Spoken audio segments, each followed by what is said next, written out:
Stocks on Wall Street retreating Tuesday on the final trading day of what has been a most turbulent quarter. The S&P 500 on track for its worst first quarter performance since 1938.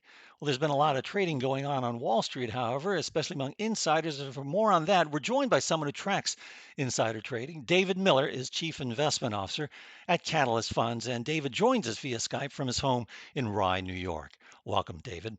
Now, David, before we get to the insider trades, let's first look at today's market action. The volatility index has retreated from a 12-year high. The Dow, the S&P 500 have now been risen for the last 5 sessions. So, in your view, where are we in this bear market cycle?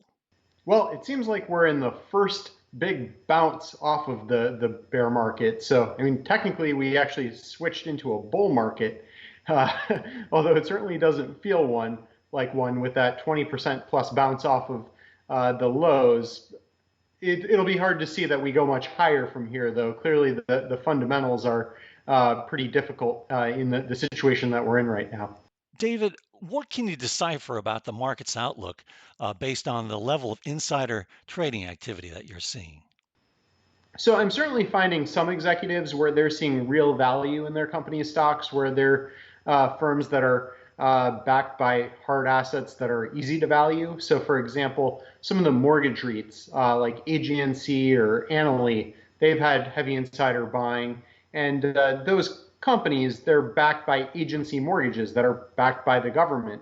So some of those have been trading at meaningful discounts to par value. It's easy to see why those would be trading at a discount. Similarly, like CNO Financial, a life insurance company, their valuations dropped materially. The insiders have been buying into that. David, you said you see a lot of insider trading around CNA, the insurance stock. What are you seeing, buying or selling?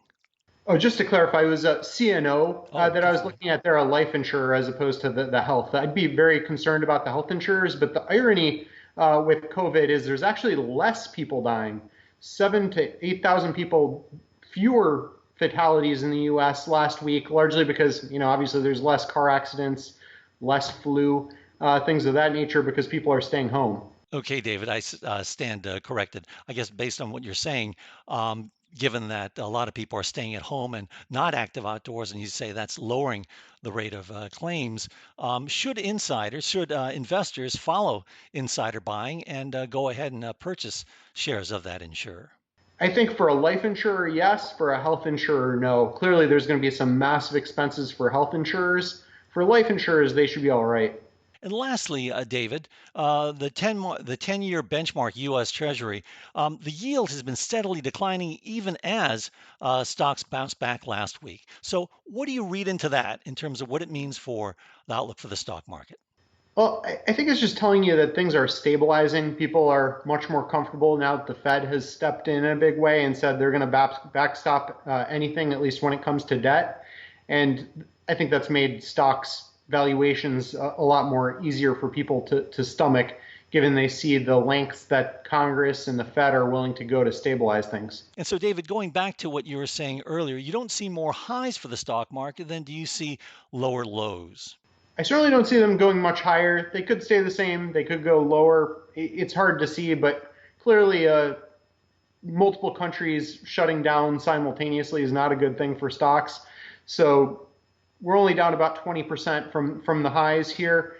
I don't think things are going to go higher, but they could go lower. Thanks, David, for that insight into that insurance stock and also the insider trading activity on Wall Street right now. Thank you. Thanks for having me on. Our thanks to David Miller, Chief Investment Officer at Catalyst Funds, joining us via Skype from Rye, New York. I'm Fred Katayama, and this is Reuters.